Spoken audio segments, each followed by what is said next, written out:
আসসালামু আলাইকুম। আমার হাতে যে পাখিটা দেখতে পাচ্ছেন এটা হচ্ছে ইউরোপিয়ান জায়ান্ট হোয়াইট কটনিক্স। এটাকে ব্রয়লার কোয়েল নামেও চিনে। এটার বিশেষত্ব হচ্ছে ও ৪৫ দিন বা ৪০ দিনের মধ্যে হাফ কেজি ওয়েট আসবে আর ৪০ দিনের মধ্যে ডিম দিয়ে দিবে।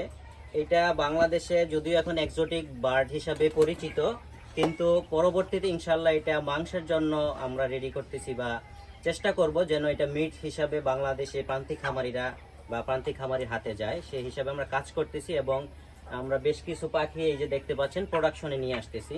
তো ইনশাল্লাহ আশা করি বাংলাদেশে এটা কোয়েল পাখির সেক্টরে বা পোলট্রি সেক্টরে ভালো একটা অবস্থান নিয়ে দাঁড়াবে। সবাই আমাদের এই পাখিগুলোর জন্য দোয়া করবেন যেন আমরা এটা সফলভাবে ব্রিডিংটা করতে পারি। যদিও এটা বাংলাদেশে এখনো নতুন, কিছু কিছু খামারি অল্প কিছু ব্রিড করছে, বাট আমাদের এখানে ফার্স্ট ইনশাল্লাহ। আজকে বয়স হচ্ছে ২৬ দিন, ওয়েট আসছে প্রায় ৩৫০ গ্রামের মতো। তো ইনশাল্লাহ ৪০ দিনের মধ্যে এটা হাফ কেজি চলে আসবে। আর ডিম আমরা যতটুকু শুনছি এটার ব্রিডারদের কাছ থেকে মিনিমাম আপনার ৬ থেকে ৭ মাস একটানা ওরা ডিম দিয়ে থাকে। তো দেখা যাক, যেহেতু ডিমের জন্য ভালো, প্রচুর ডিম দিচ্ছে এবং ওয়েটটাও বেশি আসতেছে, আশা করি এটা ভালো একটা অবস্থান নিয়ে দাঁড়াবে। আসসালামু আলাইকুম।